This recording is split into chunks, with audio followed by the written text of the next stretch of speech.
Claire was over last night, and she discovered this. I Am Sam, Antha.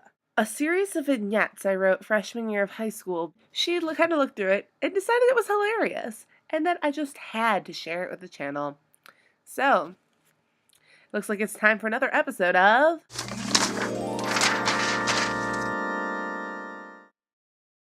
You're giving the internet a show.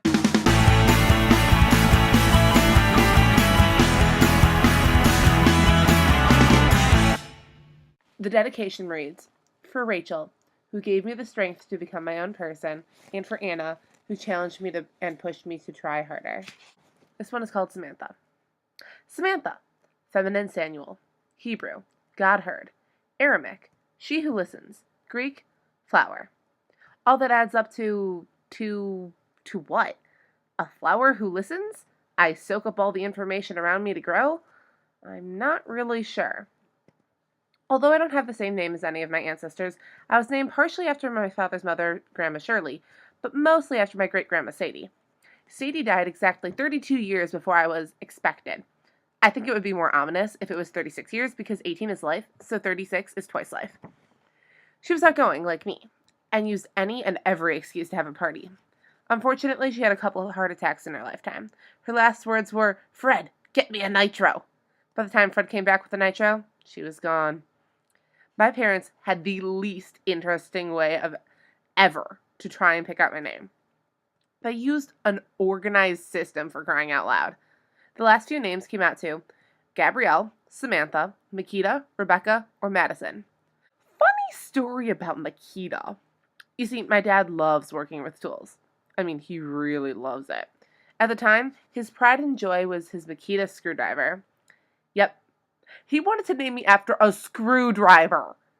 My mom was going to let him, but he insisted that if my first name was Makita, my middle name had to be Piranha. Like the fish. For some reason, he thought it would be good for going into business. Back to Samantha. My parents both first heard the name in Bewitched. Kind of weird to name your kid after a witch, don't you think? After looking up the name Samantha on the internet, I found the name Samantha really suits me.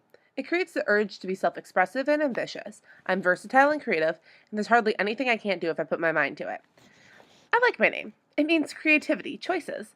Just think of the nicknames that go with Samantha. There's Sam, Sammy, S-A-M-M-Y, Sammy, S-A-M-Y, Sammy, S-A-M-M-I, and Sammy, S-A-M-I. And those are just the common ones. I know this one girl named Samantha, and when we were little, she liked to be called Salmon, like the fish.